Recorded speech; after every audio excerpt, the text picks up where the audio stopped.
नमस्कार साथियों। आज हम व्याकरण और भाषा की दृष्टि से महत्वपूर्ण पैरा पर्यायवाची या समानार्थी शब्द पर चर्चा करेंगे। आप सबको विदित है, भाषा जानने के लिए शब्द के अर्थ, पर्यायवाची, ये महत्वपूर्ण जानकारी यदि आपको है तब भाषा को आसानी से अपने तरीके से उपयोग कर सकते हैं, क्योंकि भाषा शब्दों का महत्वपूर्ण उपयोग होता है। हम जितने अच्छे शब्द जानेंगे उतनी अच्छी भाषा का प्रयोग हम अपने तरीके से कर सकते हैं। इसलिए यह केवल पाठ के दृष्टि से ही नहीं, व्यक्ति के भाषा ज्ञान में वृद्धि करने के लिए भी शब्दों की जानकारी भिन्न भिन्न प्रकार से मालूम होनी चाहिए। तो उसी के संदर्भ में हमने यहाँ पर्यायवाची या समानार्थी शब्द प्रस्तुत करने का प्रयास किया है। यहाँ व्याकरण वगैरह बुक्स वगैरह में तो बहुत सारी पर्यायवाची शब्द दिए गए हैं, लेकिन हमने यहाँ पर कुछ चुने हुए पर्यायवाची शब्दों को जो महत्वपूर्ण लगा, जो कई बार परीक्षाओं में पूछा भी गया है और पूछे जाने की संभावना है, उन्हीं महत्वपूर्ण शब्दों को उनको ज़्यादा से ज़्यादा शब्द लेने का प्रयास किया है, ताकि इसको पढ़ करके समझ करके अपने भाषा ज्ञान में अधिकाधिक वृद्धि कर सकें। तो देखते हैं परिभाषा की ओर। एक समान अर्थ को प्रकट करने वाले अनेक शब्दों को पर्यायवाची या समानार्थी शब्द कहते हैं। एक शब्द के एक जैसे एक से अधिक शब्द कहना चाहिए, उस तरह के शब्दों को कहा जाता है समानार्थी या पर्यायवाची। हम ज़्यादा ना इधर उधर करते हुए सीधे शब्दों पर आ जाते। अजय, अजित, अपराजय, अपराजित। दूसरा है अमृत, सुधा, पीयूष, सोम, अमीय। अरण्य, जंगल, वन, कानन, कांतार, विपिन। अश्व, घोड़ा, है, तुरंग, तुरंगम, घोटक, संधाव, वाजी। असुर, दैत्य, दानव, राक्षस, निशाचर, निशिचर, दनुज, तमचर, रजनीचर। आँख, दृग, नयन, लोचन, चक्षु, नेत्र, विलोचन। और इसमें बहुत सारे शब्द आपको मिल जाएंगे, लेकिन हमने सरल सरल और महत्वपूर्ण शब्दों को ही इसमें समाहित किया है। और कोई जरूरी नहीं कि हम यहाँ पर आँख लिखा तो आँख ही पूछेगा, उसमें लोचन भी लिख सकता है, पर्यायवाची तो वही रहेगा। वहाँ पर असुर में राक्षस भी पूछ सकता है, अश्व के जगह में घोड़ा भी पूछ सकता है, अरण्य के जगह में जंगल भी पूछ सकता है, सुधा, अमृत के जगह में सुधा भी पूछ सकता है। ऐसे दूसरा शब्द को डाल भी देगा, तो पर भी आपको यदि पर्यायवाची शब्द मालूम है तो आसानी से उसका उत्तर दे सकेंगे। आकाश, नभ, गगन, अंबर, व्योम, अनंत, आसमान, शून्य, अंतरिक्ष, ऐसे बहुत सारे शब्द हैं, लेकिन हम केवल यहाँ पर चुने हुए कुछ प्रमुख प्रमुख शब्दों को ज़्यादा से ज़्यादा शब्द लेने का प्रयास किया। बहुत लंबा चौड़ा कुछ दिया, उसको हमने छोड़ दिया है।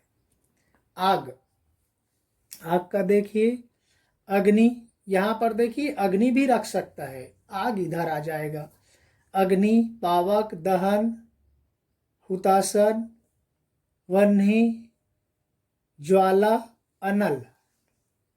नेक्स्ट, इंद्र, देवराज, सुरेंद्र, सुरेश, देवेंद्र, सुरपति, पुरंदर, महेंद्र, सचिपति। ईश्वर, भगवान, परमात्मा, परमेश्वर, जगदीश, ईश, दीनबंधु, त्रिलोकनाथ, प्रभु। उद्यान, बाग, बगीचा, उपवन, वाटिका। नेक्स्ट है कपड़ा, वस्त्र, वसन, पट, अंबर, चीर। इसमें कई तो द्वियार्थी भी मिलते हैं, जैसे कि पट वगैरह के बारे में बोलते। पट का किवाड़ या दरवाजा भी होता है, पट यानी वस्त्र भी होता है। अंबर मीन्स आकाश भी होता है, अंबर मीन्स कपड़ा भी होता है। तो ये इस तरह से कुछ कुछ शब्द आपको अनेकार्थी शब्द के अंतर्गत मिल जाएंगे, एक के अनेक अर्थ है। उसका हम अलग से वीडियो बनाकर आपको प्रोवाइड कराने का प्रयास करेंगे। कमल, यह श्रुति श्रम भिन्नार्थक, अनेकार्थी में, श्रुति संग भिन्नार्थक में, जैसे यहाँ पर देखिए कमल का दिया है पंकज, जलज, नीरज, अरविंद, वारिज, सरोज, राजीव, अंबुज, नलिन, शतदल, कंज, पुंडरीक, उत्पल, सरसी। देखिए इसमें बहुत सारा दिया गया था, इसमें से हमने ज़्यादा से ज़्यादा शब्द लेने का प्रयास किया। जैसे श्रुति संभिन्नार्थक में देखिए यहाँ पर कमल जलज है, और उसी के जगह में जलज के जगह में जलद कर दिए लास्ट में, वो बादल हो जाएगा। तो इसलिए ऐसे हम श्रुति संभिन्नार्थक शब्द को भी लेने का प्रयास करेंगे अगले वीडियो में, और अनेकार्थी शब्द भी लेने का प्रयास करेंगे। नेक्स्ट है कृष्ण, केशव, मोहन, माधव, मुरारी, श्याम, घनश्याम, गोपाल, गिरिवर, वासु। वासुदेव है, वो रियल में वासुदेव है, वहाँ जगह की कमी के कारण हमने वासु करके बिंदी डाल दिया, वो वासुदेव है। नेक्स्ट कामदेव, अनंग, अतनु, मनोज, मदन, मंथन, रतिपति, पंचसर, मनोभाव, मार। तो ये कामदेव का हुआ। नेक्स्ट है कुबेर, धनद, धनपति, धनाधिप, यक्षराज।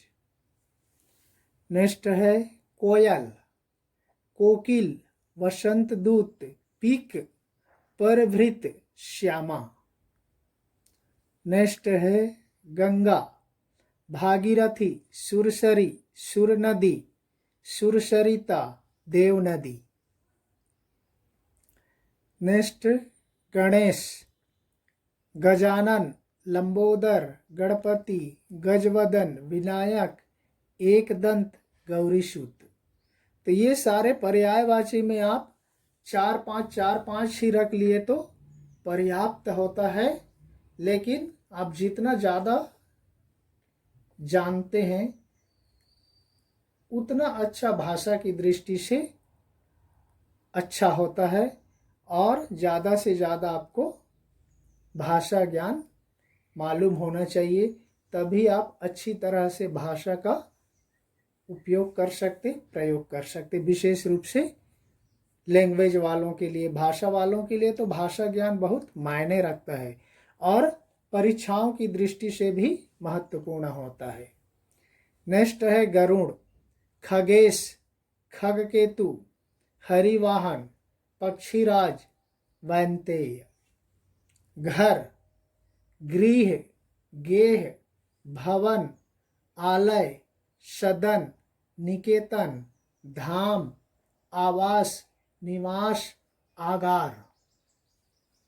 नेक्स्ट है चांद, चंद्रमा, मयंक, निशाकर, हिमांशु, राकेश, विधु, सोम, शशि, शशांक, सुधांशु, सुधाकर, इंदु, चंद्र। तो इस तरह से साथियों यहाँ पर देखिए, चांद है तो यहाँ पर चंद्रमा को भी आगे रख सकता है, चंद्र को भी रख सकता है। घर के बदले में भवन को भी आगे रख सकता है, निवास को भी रख सकता है। गरुड़ के जगह में खगेश को रख सकता है। गणेश में तो गणपति भी रख सकता है, लंबोदर भी रख सकता है, गजानन रख सकता है। तो इस तरह से कई सारे उसी के जो महत्वपूर्ण शब्द है उसमें से किसी एक को रख देगा। उसके संबंध में आपको पर्यायवाची 2 या 2 से अधिक शब्द आपको लिखना पड़ता है, अन्यथा वह एक ही शब्द लिखे तो वह शब्दार्थ बन जाएगा। 2 या 2 से अधिक होना चाहिए, तभी वह पर्यायवाची शब्दों के अंतर्गत आता है। इसलिए आप ज़्यादा से ज़्यादा शब्दों को याद रखने का प्रयास करें और इसको नोट्स भी बना करके रखें, ताकि आप भविष्य में खोलकर इसको पढ़ सकें, देख सकें। अन्यथा वीडियो तो है ही। तो इसके बाद हम आगे का भाग दूसरे वीडियो में देखेंगे। तब तक के लिए धन्यवाद। जय हिंद।